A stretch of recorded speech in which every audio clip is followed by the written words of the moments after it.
Bom, meus amigos, muito bom dia a todos, muito bom dia a todas.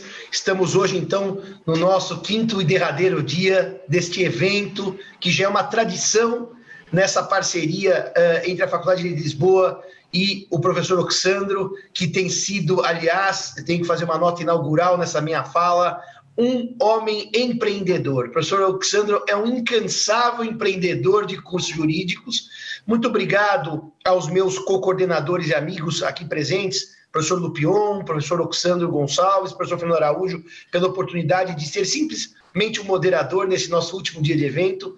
Dá um gostinho amargo não estarmos na própria Lisboa, pelo menos comendo um bacalhau e tomando um vinho local, mas em tempos de pandemia eu reputo que a dedicação e o esforço dos professores Fernando Araújo, Ricardo Lupion e Oxandro e César Santolini, não o meu, fizeram desse evento um sucesso.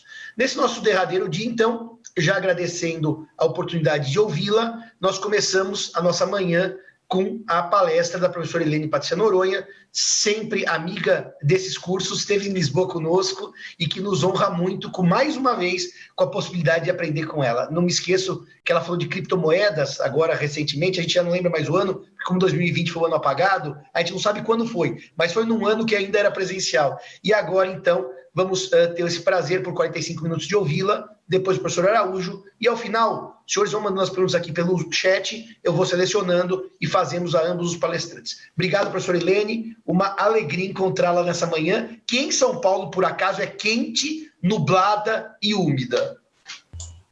É verdade, é verdade. Bom dia a todos. Muito obrigada pela oportunidade, professor Fernando Araújo, professor Oxandro Gonçalves, professor Ricardo Lupion e professor Simão, querido, paulistano também aí, portanto sabe bem que todos os dias cai um temporal agora aqui em São Paulo por volta das 15 horas, tem hora marcada, né, o nosso temporal, e realmente está muito úmido.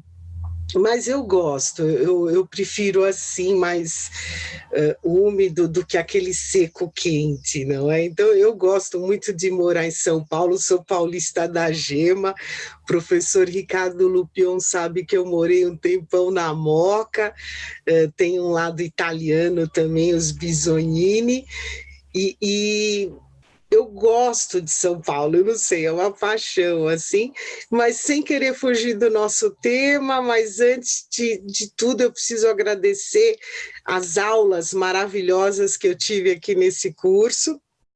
Então, gostaria de agradecer a professora Paula Freire, gostei muito com sabe, a clareza com que ela expôs a problemática que nós estamos vivendo, que eu voltarei aqui em alguns pontos que a professora Paula introduziu, né, ao inaugurar aqui o nosso 7º curso, e trago também dentro de mim o aprendizado dos cursos que participei fisicamente lá em Lisboa, não é? 2019, 2020, estávamos lá no ano passado. Então, trago essa bagagem, não é? Isso é muito importante para a minha formação, não só acadêmica, porque eu pretendo também seguir para um pós-doutoramento, mas também profissional, né? Porque eu lido com isso no dia a dia. E aí, preparei aqui um material para compartilhar com vocês. Vou compartilhar aqui a tela. Está claro, professor Simão? Tá? Eu sou obrigada a fazer esse disclaimer em vermelhinho aqui, né? Porque eu pertenço à CVM, o folder está certo, mas tudo que eu disser aqui é sob a minha inteira responsabilidade e pode não refletir a opinião da CVM ou a opinião da AGU.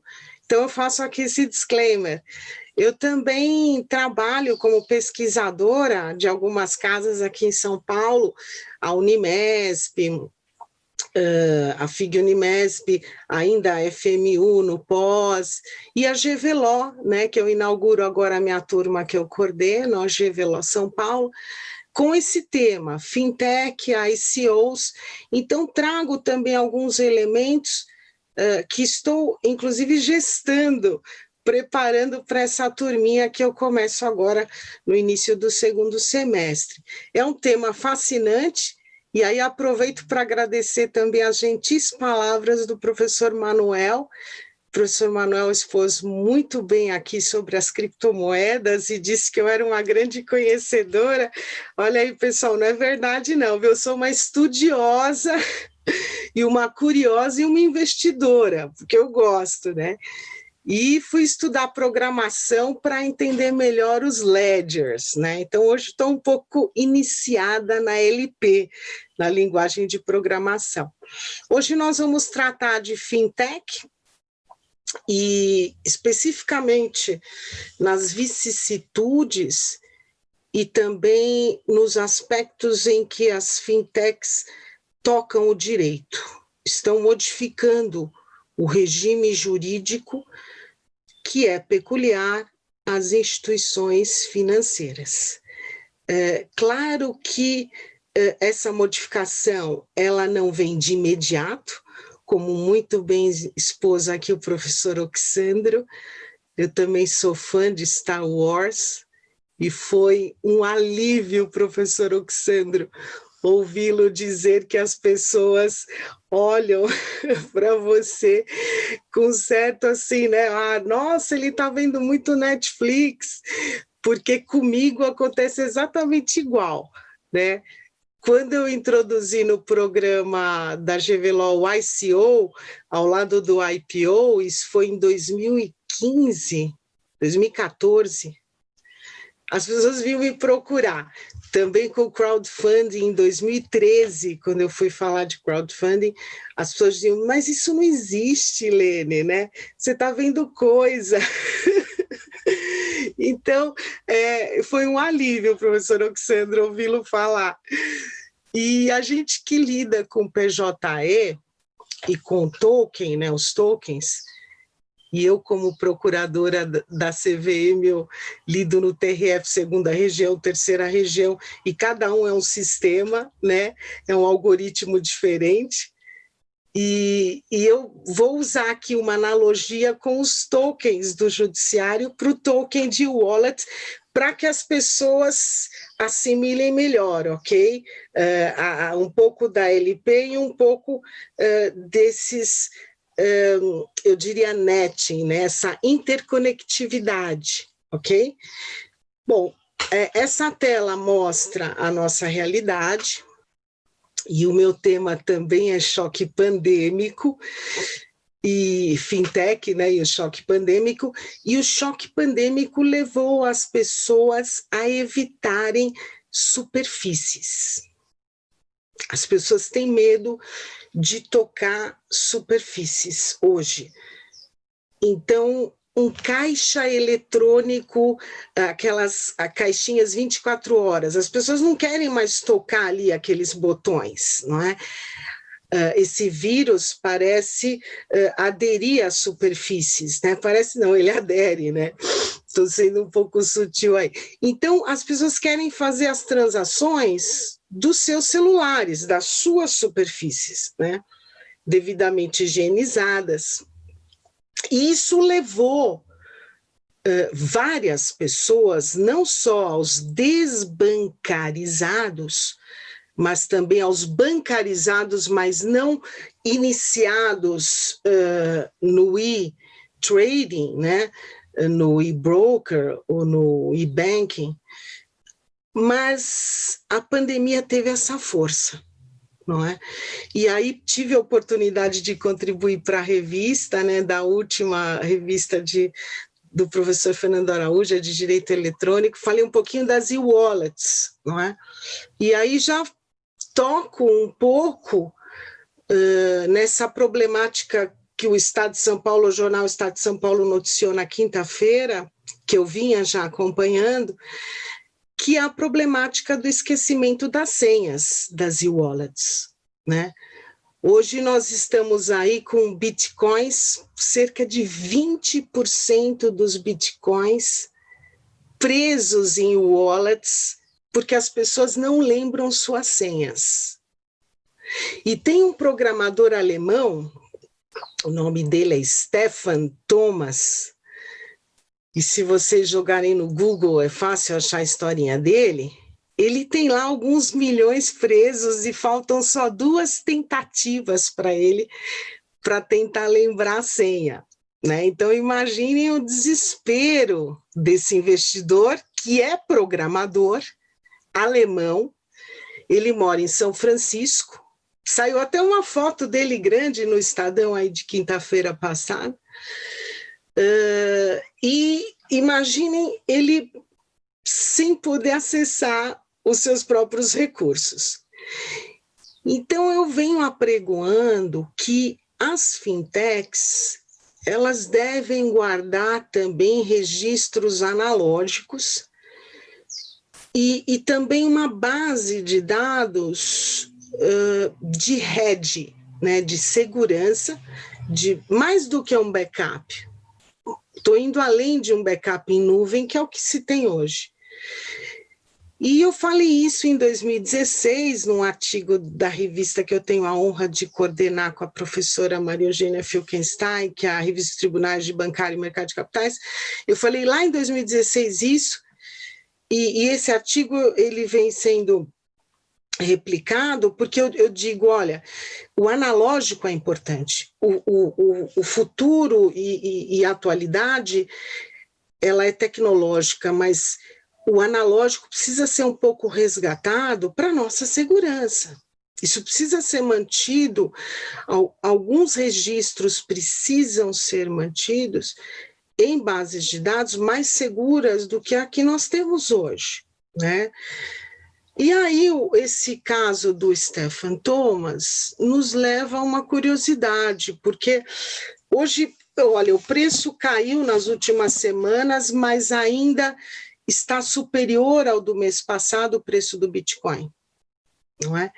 E ele tem ali cerca de 22 milhões de dólares presos. Então, é algo que a gente precisa ponderar, né, no direito da segurança dessas iron keys, essas chaves de aço, né, como eles chamam, que tem o condão de abrir as chaves privadas e fazer com que a pessoa destrave a sua e-wallet.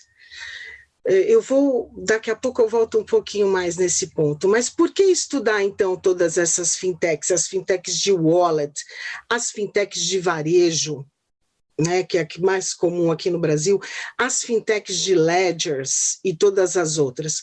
Porque está aí na tela, ó. Então a gente tem aí algumas startups, ó, setores digitais, crédito, payments, credit cards, investments e outras, né, em número aí muito, né, crescente, e chegamos, né, de quase 1 bi investidos em fintechs aqui no Brasil.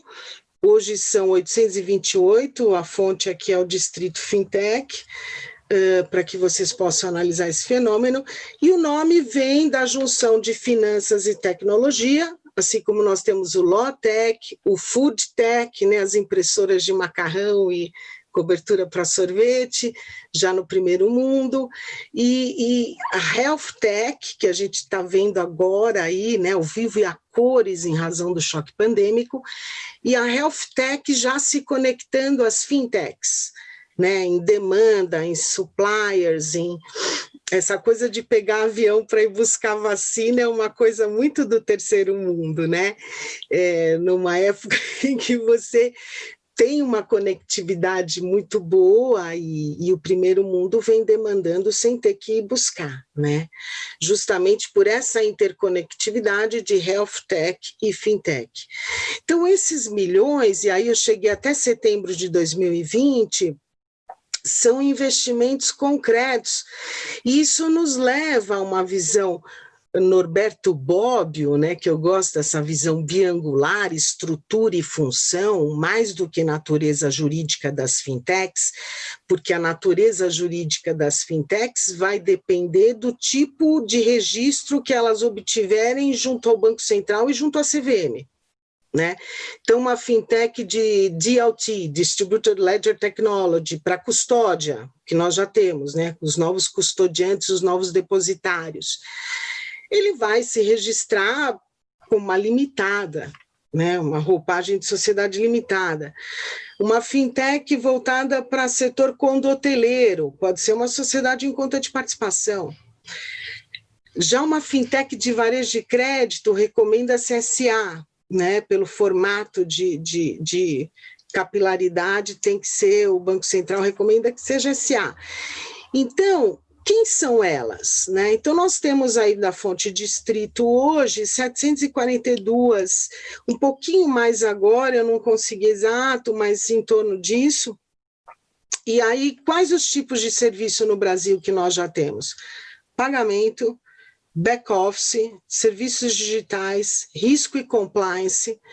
E aí no compliance é muito interessante, eu venho estudando isso no dia a dia, porque não basta você ter um setor e um diretor. Aí já alguns julgados da CVM de que o compliance tem que ser efetivo, né? Então, eu tenho que ter mecanismos, programas voltados para canais de denúncias e reuniões periódicas, e tudo isso controlado por algoritmos, né? Vigilância algorítmica nos e-mails institucionais da instituição, né? Da fintech. Know Your Client, né? O Know Your Client da instrução CVM 617 agora, que substituiu a antiga, a 391. Então, a 617 ela já vem com elementos tecnológicos para esse mapeamento que ontem foi muito boa, né? Nós tivemos aí uma excelente aula, não só do professor Paulo, né, no aspecto tributário, mas o professor Luiz sobre a supervisão no setor bancário, né? No Brasil a gente vive também essa supervisão, mas não nesse item que eu vou entrar agora aqui na tela, nas criptomoedas, tá? Ou criptoativos, como expôs aqui o professor Manuel. Eu também prefiro a palavra criptoativo, porque no Brasil só o Estado pode emitir moeda, né? Então, nesse setor, aqui, o Banco Central não reconhece a criptomoeda como moeda, como um ativo a ser regulado. Porém, a despeito disso, ele observa, né, o que é natural dos reguladores, né? Como eu sempre digo, não se pode regular aquilo que você não conhece. Então, é óbvio que os reguladores eles vão ter que observar isso durante um tempo. Porém, a CVM autoriza fundos atrelados em fundos de criptomoedas. Nós já temos na CVM 6 fundos registrados com lastros em cotas de outros fundos de criptomoedas registrados nos Estados Unidos. Então, nós já temos, e tudo isso feito e constituído por fintechs, né? Então, nós já temos uma atividade cripto no Brasil muito interessante, já uma casoteca boa para ser estudada, né? E aí o professor Ricardo Lupion sabe, né, que eu fui apelidada de criptoprofessora aí na GVLO São Paulo. Tenho alguns aluninhos aqui que eu sei que estão assistindo, porque a gente aprende a criptografar algumas coisas e brincar um pouco, o lúdico, né, com os alunos, da importância hoje da programação, porque nós vivemos a era da tokenização. Tudo vem em token, né? O Bitcoin é um token, tudo isso que está na tela é token, compliance pode vir em token, mas quais são os tokens que vêm na nossa memória de imediato, sobretudo nós, operadores do direito?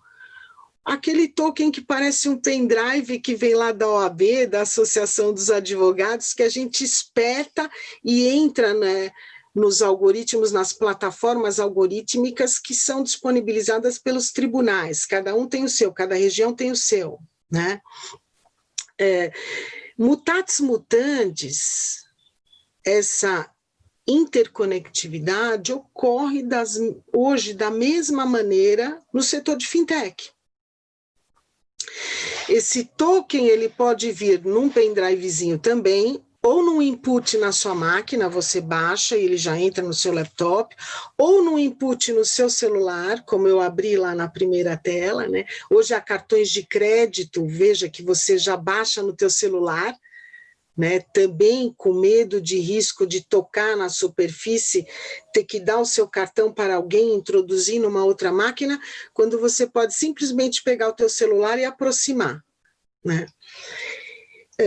Essa interconectividade traz um outro player para o cartão de crédito, para a celebração do contrato de cartão de crédito no Brasil, assim como traz também outro player para todos os outros serviços que estão aqui na tela, né? A maioria desses que estão na tela são plataformados, né? São DAOs. O Bitcoin ele é uma DAO, né, como introduziu aqui o professor Manuel, né? E eu vou tocar um pouquinho melhor nisso. Hoje não se fala mais em unicórnio, mas em decacórnio, e daí a professora Ana Frazão bem tocou aqui na dificuldade, né, de observar os limites da concorrência nessas plataformas enormes, inclusive ela tocou em riscos políticos.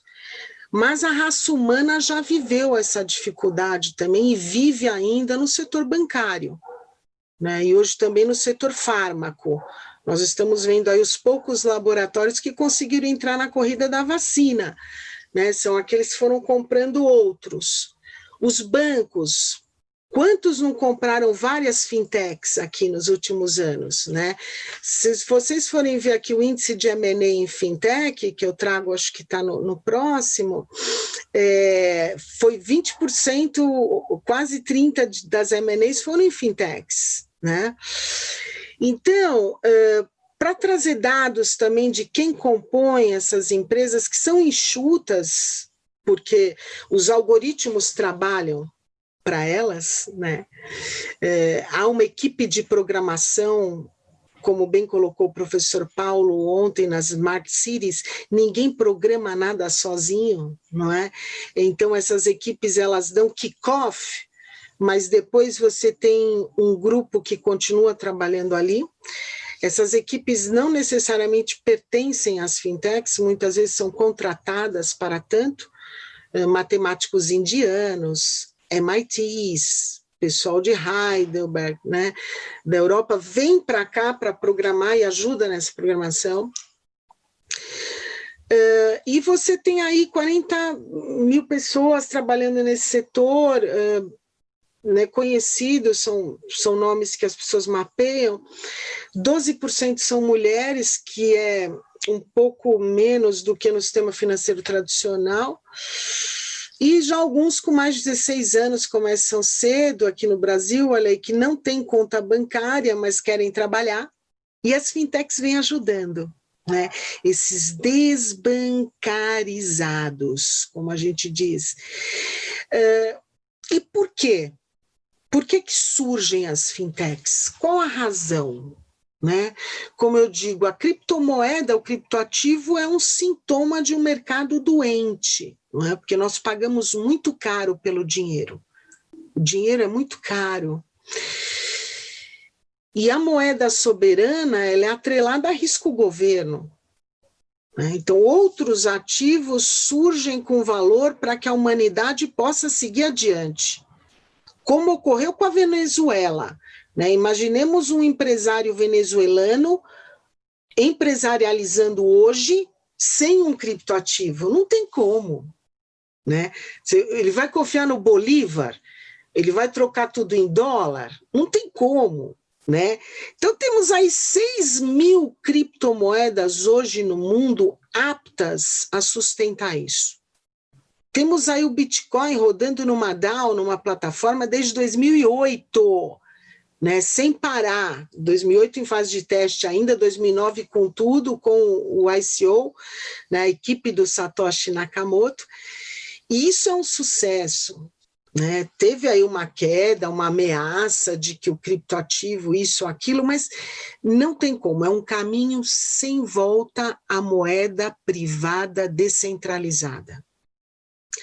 Tanto que, como foi dito aqui pelo professor Manuel, estamos assistindo moedas soberanas criptografadas, descentralizadas, como é o TrueUSD, US Dollar, né, o dólar criptografado que já circula, né, USD Tether, e outros que estão surgindo. Na China também já tem o seu próprio, não é? Por que esse fenômeno? Porque existiu o oligopólio do setor bancário. Né? Existe hoje no Brasil um duopólio bancário privado, que o Santander não é brasileiro, não é nacional. Né? Esses outros dois grandes bancos, que eu nem preciso mencionar o nome, eles compram também vários pequenininhos, um inclusive comprou uma parte de XP lá atrás. Né? Então, o brasileiro ele ficou refém, muitos jovens sem conta em banco, precário acesso ao crédito, crédito caro. Por que o crédito imobiliário caiu para 6,99, né, nos bancos 4.0? Né? Eu digo banco 4.0 são esses super bancos que também são fintechs. Né? Porque as fintechs provocaram isso.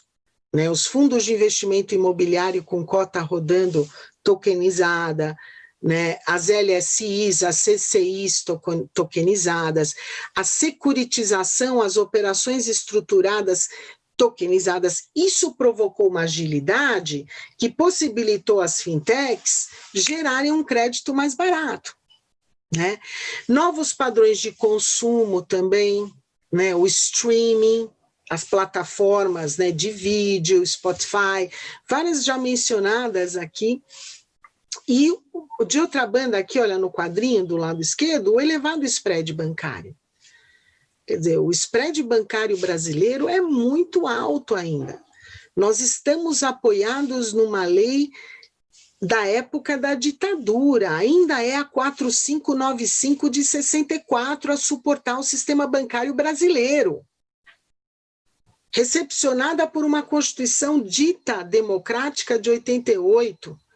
Quer dizer, as fintechs vieram realmente para provocar, e eu me alegro, desculpa aqui o desabafo, mas eu me alegro enquanto brasileira, enquanto patriota, que isso tenha ocorrido.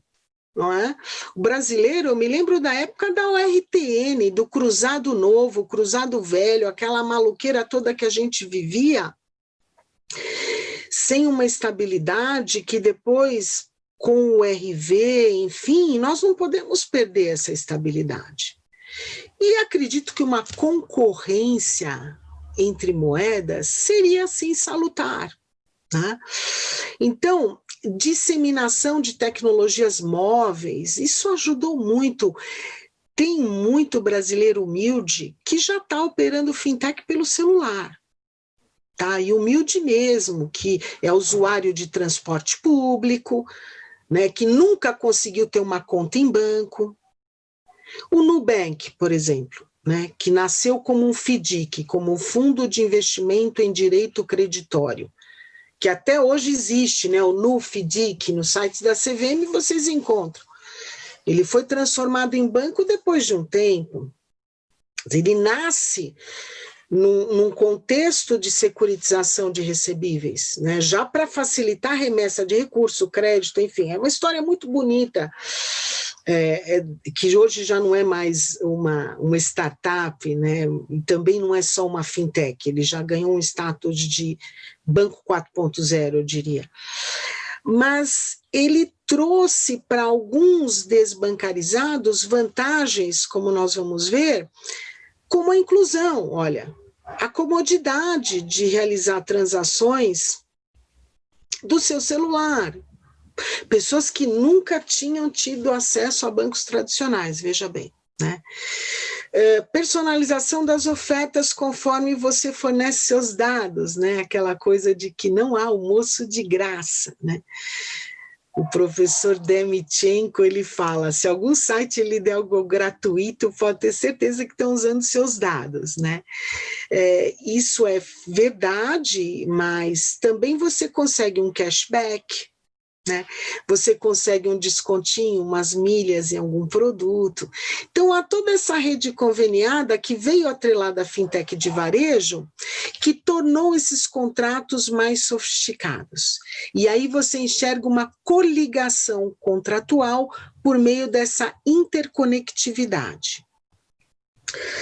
E aí, o que nós temos de regulação? Nós temos, como já introduzido aqui por professores que me antecederam, a Cíntia também, que tocou na obscuridade dos algoritmos, né, para nós.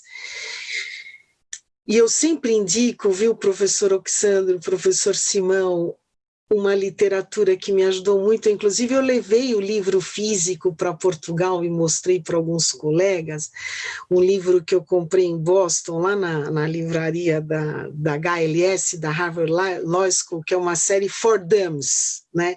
E Dummies sou eu.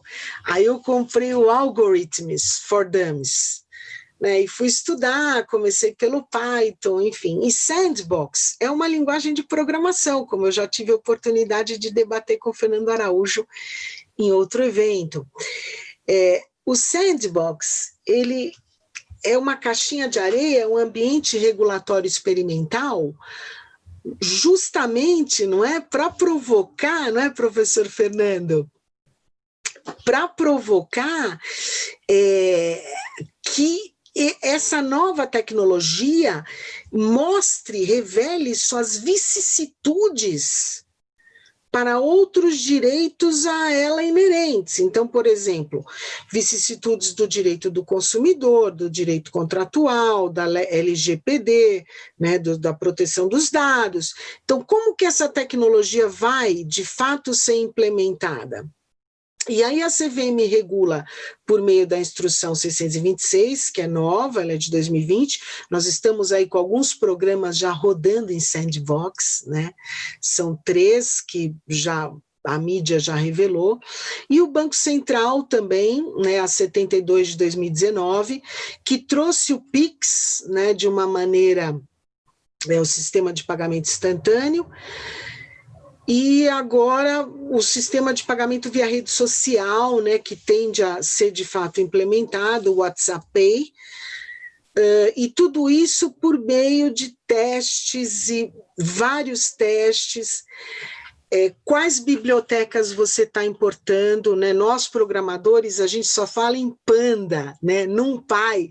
Eu me lembro, professor Fernando, que eu acordava à noite pensando assim, NumPy Library, NumPy, que eu tinha esquecido de importar para deixar rodando o meu programinha que eu estava fazendo para vigiar FDICs, programinha caseiro, né? E eu sonhava com as bibliotecas. Então, claro que no Sandbox, né, você tem que ver aonde aquilo foi buscado para ver a acoplagem, né? Quanto que um programa vai se acoplar. Isso não é fácil, todo mundo aqui sabe que é cálculo matemático, né? E vários testes, e bug, às vezes tem que desbugar, e isso, né, você tem que evitar o retrabalho, para depois jogar isso para o público subsumido, tipificado em uma das atividades arroladas do artigo 15 da Lei 6385 de 76, que é a Lei do Mercado de Capitais no Brasil, e em Portugal, no Código dos Valores Mobiliários, baixado pela CMVM, né, pela Comissão do Mercado dos Valores Mobiliários, que é a entidade reguladora em Portugal.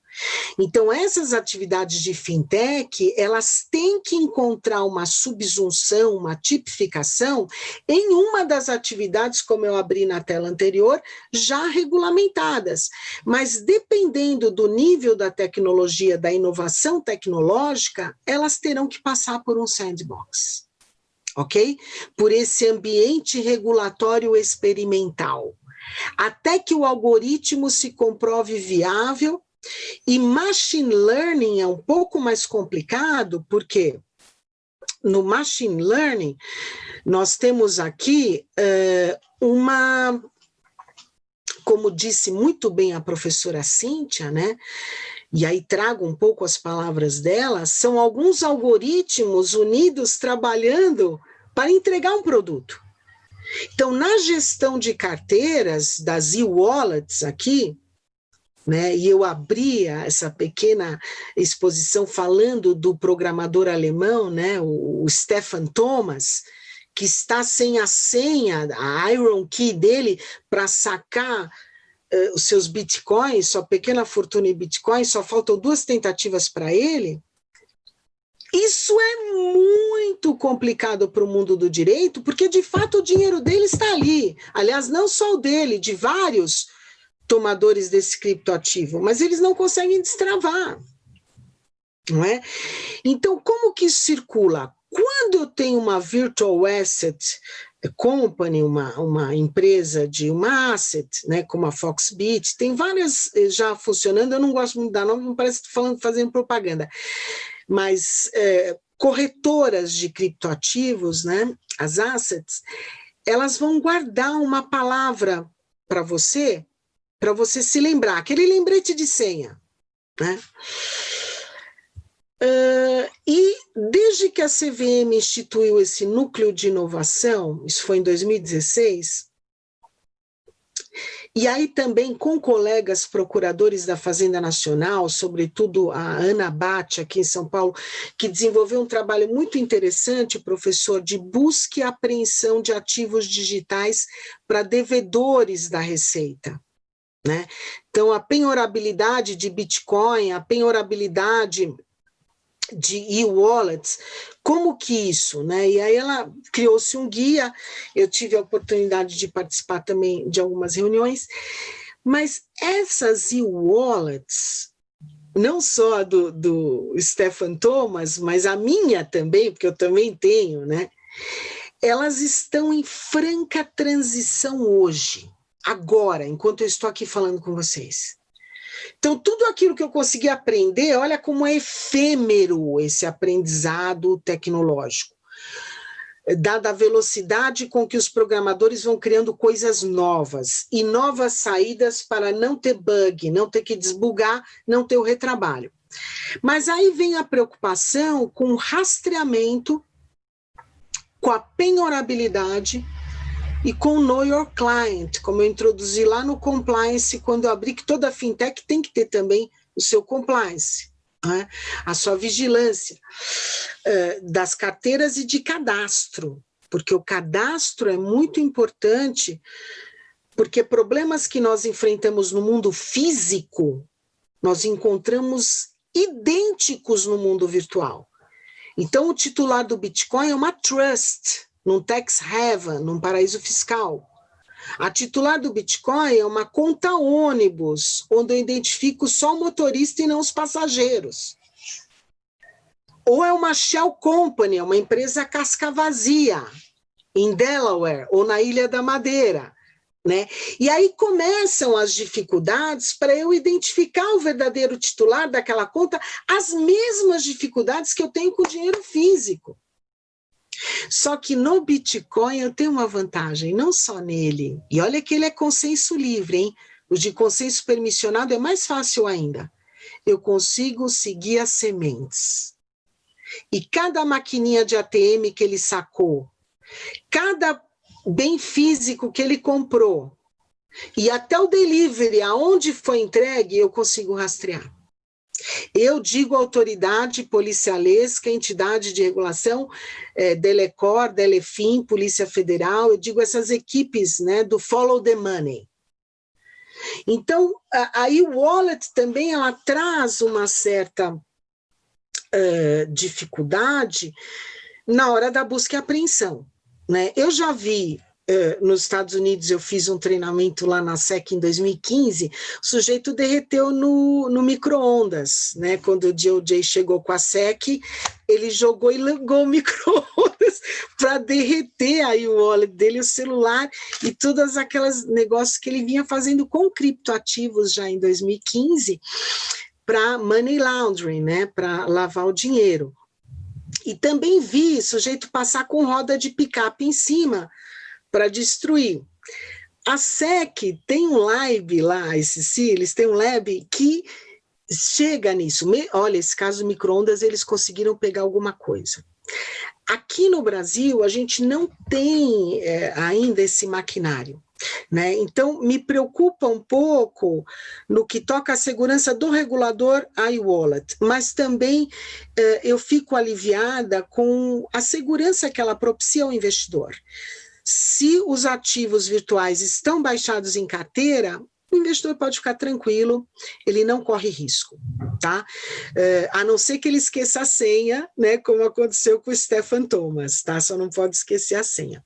As fintechs de crédito, que são as mais populares no Brasil, eu tenho a de empréstimo direto entre pessoas físicas e também o crowdfunding, o que eu chamo de financiamento coletivo aí, está na instrução CVM 588, né, e uma regra específica da CMVM também no código acerca das vaquinhas virtuais, né? E quando é para empresarialidade, quando é equity crowdfunding, aí tem toda já uma regulação própria e as fintechs vêm atuando como plataformas de crowdfunding, tá? Nada diferente de uma plataforma Netflix de audiovisual, porque ela vai girar, ela vai condensar aqueles recebíveis, né? Como já acontece também com a securitização, né? Muitos FDICs já comprando recebíveis de plataformas, que é o segundo item aqui. Então, essa antecipação, hoje ela é mais rápida. Precatório, né? Venda de jogador de futebol, de passe de jogador de futebol, que era coisa que a gente não imaginava.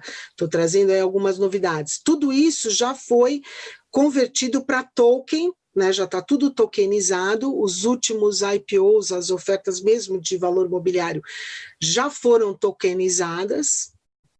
Então, não só descartularizadas e desmaterializadas, que a nossa era do século XXI é a descartularização de tudo, né? Do dinheiro, dos contratos, dos processos judiciais, de tudo. Então, mais do que isso, na verdade, aqui é uma análise algorítmica de toda a capacidade da empresa ou do investidor de molde a antecipar com desconto melhor, um deságio mais favorável e mais célere. Né? Então, é a fintechização da securitização, ou da titularização de recebíveis, como é denominada essa operação em Portugal. Né? Na Itália é titularizzazione di crediti, que também é hoje fintechizada, né? É algoritmizada, porque você usa Python, Java, cria os próprios, vários outros algoritmos para poder fazer o netting de balanço, antecipação, para quando performar essa performance, quando de fato o título de crédito, né, se é que ainda me é permitida usar essa palavra, né, que eu ando aí apregoando o fim, né, a morte dos títulos de crédito, porque eles vêm hoje embutidos nos smart contracts, então aquela executabilidade é lá dentro, e eles vêm de uma maneira so fast, né, tão rápida, que aquelas características vivantianas, né, a gente tem que usar aí uma câmera lenta, um slow motion para entender isso, né? E os cartões de crédito também, né? Não que as características não existam, elas existem, mas embutidas, acopladas em códigos, né? Então, cartões pré-pagos e carteiras digitais hoje, as pessoas, todo celular tem, o Android mais simples, mais barato que você encontrar na loja, ele já vem com uma iWallet embutida, o gateway de pagamentos e as transferências, o Pix, né? E o Pix só veio para o Brasil, eu acho que ele demoraria um pouco mais, ele veio porque o WhatsApp forçou, né, a moeda na rede, e aí o Banco Central correu. O que ocorre, então, aí com essa transferência de recursos, né, hoje? Eu tenho que autenticar e autorizar, é o mesmo sistema de nó do criptoativo, né, só que aqui é permissionado, né, são os agentes que trabalham na rede dos bancos que fazem isso. Controle de fraudes, que aí no Brasil, basicamente, em mercado de capitais é a 617, e no Banco Central a resolução 4595 do compliance. As experiências, então, são diferentes formas de experiência, né? Eu tenho o QR Code, que hoje é muito utilizado, ao invés do código de barras, ele é mais seguro. As maquininhas que estão em franca extinção, porque depois vai ser tudo de celular para celular. Então, sinto dizer, mas isso tende a acabar, né, também, porque o choque pandêmico levou, volto a dizer, ao medo da superfície. Então, as pessoas vão optar pelas aproximações, né, e ainda assim, né, a 2 metros. Né. Parcelamento, então ficou muito mais fácil, né, e sem juros, aquela coisa do, até 3 vezes é sem juros, pode ver que agora chega-se a 10 sem juros, porque tudo aquilo já entra numa plataforma, numa rede, onde que o coletivo, ele, quando mais denso, ele diminui o peso para um número, né, quando é um número menor de investidor ou de consumidor, isso tende a ter juros. Como as plataformas são grandes, você pode parcelar em mais vezes sem juros. A interoperabilidade, e aí vem muitos testes da equipe técnica do Banco Central, isso é muito bacana de ver como eles trabalharam, para ver como que, né, os bancos iriam fazer esse netting via nuvem. Transporte público também vai ser por celular, os poucos que ficarem, ninguém vai comprar bilhete único, cartão pagar em dinheiro, vai ser tudo assim, né? Recarga, check-out, o cashback. Cashback está chegando no Brasil, então redes de varejo com financeira cativa, dando de volta para você ou em produto ou em dinheiro, e descontos em redes conveniadas. Aqui está a tela de uma comunicação, né, via WhatsApp online, que pode haver taxa de desconto para você, se você fizer por aí, né, melhor do que pelo telefone. Então, no celular eu te dou desconto, no telefone não. Né? Por que isso? Porque entra na plataforma da rede, a rede trabalha com o coletivo, com a interconectividade, ela consegue dar essa taxa. Máximo acesso a usuários, conciliação das transações, fidelização, isso é muito importante. A pessoa identifica a plataforma, identifica a marca, ela vai, ela acredita, né? Então, isso envolve um marketing digital muito bacana de ser estudado. Aumento de vendas e gestão de recursos. Aí entra um pouquinho de inteligência artificial, por isso eu deixei por último. Então, hoje nós vivemos a era do robo-advisor. Existem robôs gerindo carteiras sozinhos, sem o input humano. E ele se vale, muitos robo-advisors que eu conheço, eu olho, eu tento farejar ali um pouquinho do código deles, eles farejam também redes sociais de CEOs, CFOs, Twitters, Facebook, o que eles estão digitando e eles trocam os ativos nas carteiras. Né? Então, o CEO de tal empresa diz que vai tirar a empresa do Brasil. Ele pega e vende aquele papel antes que isso seja um fato relevante, né? Então, hoje a gente vive a era do insider informático, né? O insider por algoritmos, porque os robôs, eles conseguem to catch up, né? Pegar isso mais rápido, em nanosegundos, assim que a informação é lançada na rede. Bom, e aí financeiro? E as fintechs de finanças, né? Eu tenho os bancos digitais, os chamados open banking de investimento, e alguns setorizados, alguns surgindo já para o agronegócio. Nós já temos CRAs, aí saiu a primeira CRA fintechizada, né, o certificado recebível do agronegócio.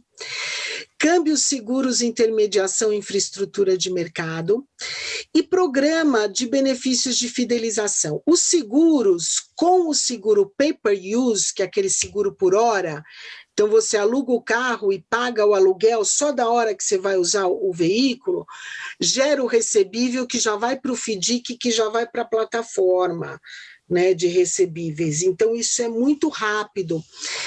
E à luz, né, do que ocorreu com a plataforma Ethereum, do criptoativo Ether, que é lastreado em smart contracts. Então, essa tecnologia blockchain do Ethereum, ela foi um pouco plasmada nessas pequenininhas. Então, finanças empresariais na gestão, né? E agora, a fintech de gestão, o que ela faz? Finança empresarial, risco e compliance, finança pessoal, conformidade fiscal e regulatória. Então, o algoritmo vê que imposto você tem que recolher, em que momento você tem que recolher, ele já te gera a guia. Então, o teu day trade superou 20 mil reais, né, no netting da tua ordem na bolsa, ele já vai netar. E aí eu faço um mapa aqui para vocês, né, que é da Fintech Report, também da Distrito de 2020, sobre esses produtos que hoje são implementados por meio de algoritmos, porque só é fintech aquela empresa, né, volto a dizer, que tem uma atividade tipificada pelos reguladores, porém se vale de alta tecnologia, de algoritmos para operacionalizar seus produtos. E aqui estão os produtos, né? As e-wallets, elas entram como serviços digitais, porém, elas entram também em vários outros aqui, conforme a pessoa tem a sua necessidade. Por exemplo, nas criptoativos, nas criptomoedas, tá? Então, o saque, a gente sabe que quando você paga com cripto, vai a carteira inteira. E depois volta o troco para você, né? Você não tem como picar o bloquinho.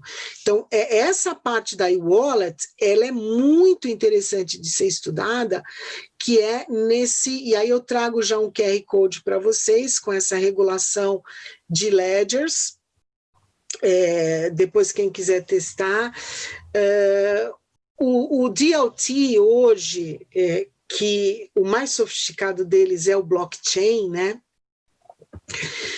Eu diria que o DLT, ele cumpre várias daquelas funções que nós vimos. Todo blockchain é um DLT, mas nem todo DLT é um blockchain. Para ser um blockchain, realmente o bloco tem que fechar e jogar a corrente, e qualquer fork, qualquer tentativa de mutação tem que ficar registrada. Nem todo ledger tem essa segurança de fechamento de bloco, isso é muito caro. E nem toda atividade econômica é necessária uma tecnologia desse padrão, né? Dessa magnitude. E aí, nas fintechs de crédito e nas de pagamento, nas instituições de pagamento, eu só finalizo chamando a atenção de todos que nós ainda não estamos com o arcabouço regulatório global finalizado, obviamente em razão da pandemia, obviamente em razão do crescimento, do volume dessas transações. Isso tem sido, veja que a oferta de vagas no mundo hoje de empregos, né, digamos carteira assinada, que isso também tende a acabar um dia, mas hoje quem está empregando são as empresas de delivery, de tecnologia, das plataformas. E as que realizam essas operações de crédito e de pagamento, hoje elas servem a todos os outros empresários. Não tem como hoje empresarializar sem depender de uma instituição que faça o QR Code para que você não se movimente, para que o empresário não se movimente, não é? E aí eu termino falando aí uma frase do Paracelsus para vocês, que a dose é que faz o veneno, né? A diferença entre o veneno e o remédio é a dose. E nós, professor Fernando, Oxandro, Simão, nós, operadores do direito e da economia, nós temos que achar um equilíbrio. O quanto nós iremos deixar, como diz o professor Fernando Araújo, em artigo brilhante dele, os androides nos dominarem.